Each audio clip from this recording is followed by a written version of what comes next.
Assalamualaikum warahmatullahi wabarakatuh. Selamat pagi dan salam sejahtera. Bagaimana keadaan kalian hari ini? Semoga kalian tetap sehat, tetap semangat, dan tetap fokus walaupun belajar dari rumah ya. Bertemu lagi dengan Ibu Gracious Juliana dalam pembelajaran Bahasa Indonesia. Sebelum kita memulai pembelajaran pada hari ini, mari kita berdoa menurut kepercayaan masing-masing. Berdoa dimulai. Berdoa selesai. Dalam pembelajaran hari ini, kita akan membahas tentang teks cerita fantasi. Sebelumnya, kalian pasti sudah pernah menyaksikan atau membaca novel atau membaca cerita tentang cerita fiksi. Nah, pada film Harry Potter, Transformer, cerita fabel ataupun cerita rakyat itu adalah termasuk dalam cerita fiksi. Cerita fantasi adalah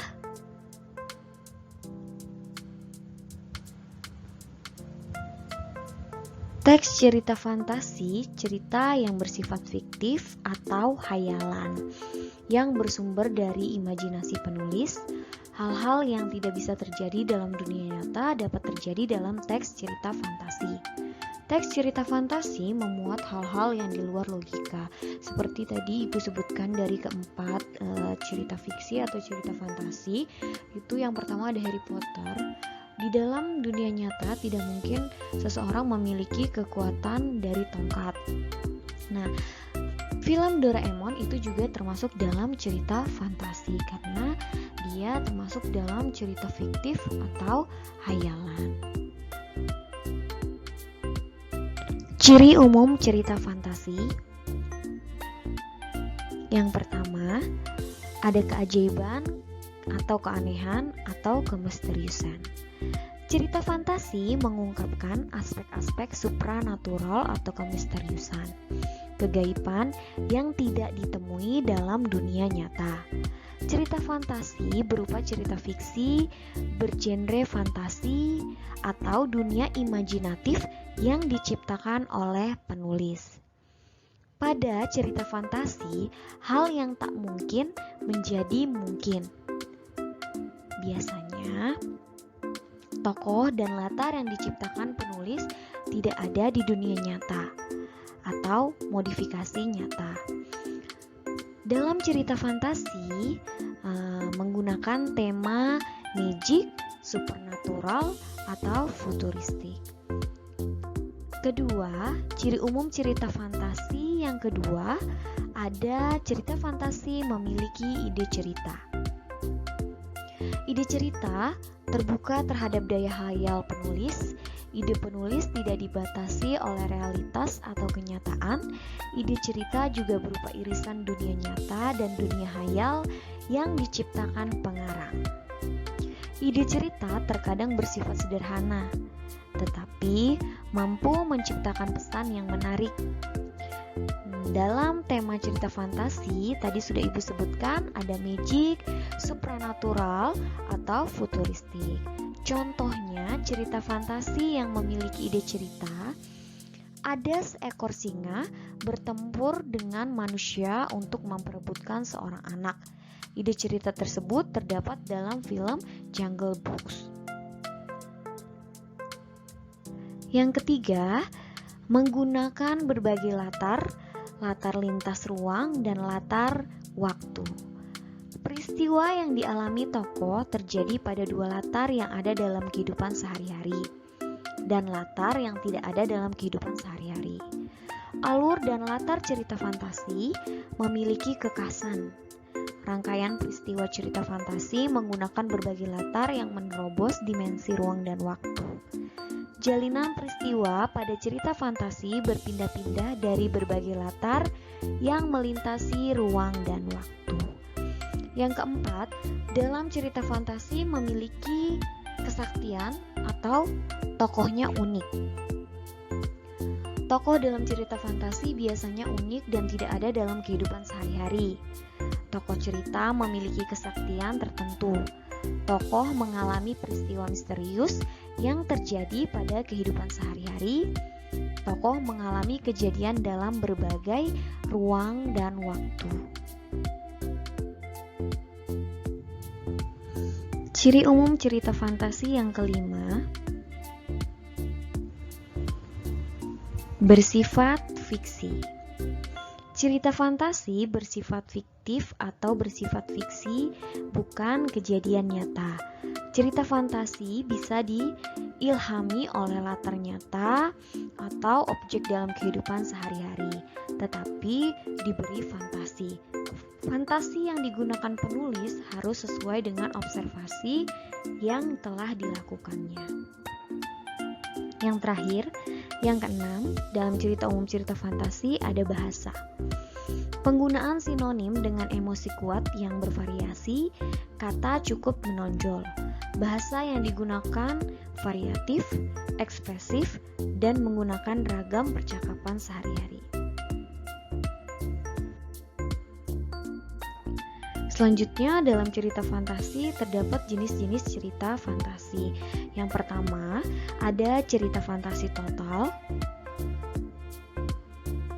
Cerita fantasi total, semua yang ada dalam cerita adalah imajinasi penulis atau tidak nyata. Contohnya, ini yang Ibu bacakan adalah contoh dari cerita fantasi total. Rama berjalan sendirian di bawah panas terik matahari. Ia terlihat kelelahan karena telah berjalan jauh. Tak sengaja, kakinya menendang sebuah kaleng bekas. Sesosok makhluk mirip manusia yang tak ia kenal keluar dari dalam kaleng itu. Makhluk itu pun berterima kasih dan menawarkan bantuan pada Rama. Nah, teks yang Ibu ceritakan atau yang Ibu bacakan ini adalah termasuk dalam cerita fantasi total. Jenis cerita fantasi yang kedua ada cerita fantasi irisan. Cerita fantasi irisan mengungkapkan fantasi tetapi masih menggunakan nama-nama dalam kehidupan nyata, menggunakan nama tempat yang ada dalam dunia nyata atau peristiwa pernah terjadi pada dunia nyata. Contohnya, Raffi sedang asik berjalan di taman dekat wisata Jam Gadang Bukit Tinggi. Malam itu, langit sangat cerah. Tiba-tiba, Raffi melihat api menyambar gedung Jam Gadang. Ternyata Dragon Hell sedang bertarung dengan Thor. Thor berusaha menyelamatkan bumi yang ingin dihanguskan oleh Dragon Hell. Namun, Thor gagal. Ia dikalahkan oleh Dragon Hell. Tetapi tidak hanya Thor, Raffi pun ikut terluka. Selanjutnya, jenis cerita fantasi berdasarkan latar. Berdasarkan latar ini terbagi dua, ada latar sejaman dan latar lintas waktu. Latar sejaman, latar yang digunakan dalam cerita yang hanya satu masa saja. Misalnya, masa sekarang atau masa lalu. Latar lintas waktu, cerita yang menggunakan lebih dari satu latar waktu, misalnya cerita dimulai pada masa kini, kemudian kembali ke masa prasejarah atau maju ke masa depan. Berikut unsur-unsur intrinsik cerita fantasi. Yang pertama, tema, masalah inti yang merupakan dasar untuk sebuah cerita. Kedua, alur, urutan kejadian peristiwa dalam cerita. Alur terbagi menjadi tiga, ada alur maju, alur mundur, alur maju mundur atau campuran. Alur maju adalah rangkaian peristiwa dengan urutan cerita bergerak ke depan terus. Cerita bergerak dari pengenalan, kemudian berkembang sampai klimaks dan akhir atau penyelesaian cerita. Alur mundur atau flashback adalah rangkaian peristiwa yang susunannya tidak sesuai dengan urutan waktu, kejadian, atau ceritanya bergerak mundur. Penceritaan bergerak mundur mengurai setiap peristiwa yang menjadi penyebab situasi akhir tersebut, baru kemudian diceritakan dari awal cerita. Alur maju mundur atau campuran adalah rangkaian cerita yang mengisahkan tokoh dari kejadian masa lalu, kemudian kembali lagi ke waktu masa sekarang. Jadi, alur cerita bisa mengisahkan alur dari masa lalu ke masa sekarang dan kembali lagi ke masa lalu. 3. Latar keterangan yang berkaitan dengan waktu atau tempat. Yang keempat, tokoh dan penokohan. Tokoh adalah pemain cerita, sedangkan penokohan adalah sifat pemain dalam cerita. Penokohan dalam cerita ada 3 macam, yaitu tokoh protagonis, antagonis, dan tirtagonis. Tokoh protagonis yaitu tokoh yang mendukung jalan cerita. Biasanya digambarkan memiliki perwatakan yang positif atau baik. Tokoh antagonis yaitu tokoh yang membawakan karakter bertentangan dengan alur cerita. Misalnya bertentangan dengan tokoh protagonis atau menyampaikan nilai-nilai negatif. Tokoh tritagonis yaitu tokoh penengah antara tokoh protagonis dan tokoh antagonis. Kelima, sudut pandang. Posisi dalam cerita, apakah sebagian pemeran utama, pemeran sampingan, atau pembantu tidak sama sekali ada di dalam cerita. Sudut pandang ada sudut pandang orang pertama, biasanya menggunakan kata ganti aku atau saya. Sudut pandang orang ketiga biasanya digunakan dengan kata ganti dia, ia, atau nama tokoh dan juga mereka. Sudut pandang campuran, di sini biasanya si penulis masuk ke dalam cerita bukan sebagai tokoh utama dan ada kalanya ia berada di luar cerita menjadi orang yang serba tahu.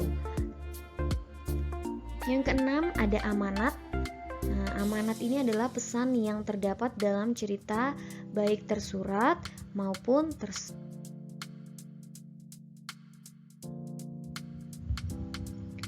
Selanjutnya ada struktur cerita fantasi. Yang pertama ada orientasi. Orientasi adalah merupakan pembukaan teks yang berisi pengenalan tokoh, latar, watak, dan konflik. Yang kedua ada komplikasi. Komplikasi adalah biasanya di mana masalah mulai memuncak hingga mencapai klimaks atau puncak masalah. Resolusi ini adalah bagian penyelesaian masalah atau ending suatu cerita. Penjelasan Ibu tentang materi teks cerita fantasi. Mudah-mudahan bisa kalian pahami dan mudah dimengerti. Tetap jaga kesehatan, tetap semangat meskipun kita masih belajar dari rumah. Mudah-mudahan pandemi ini cepat selesai dan kita bisa kembali bertatap muka langsung seperti biasa di sekolah. Sampai bertemu di materi selanjutnya. Wassalamualaikum warahmatullahi wabarakatuh. Selamat pagi dan salam sejahtera.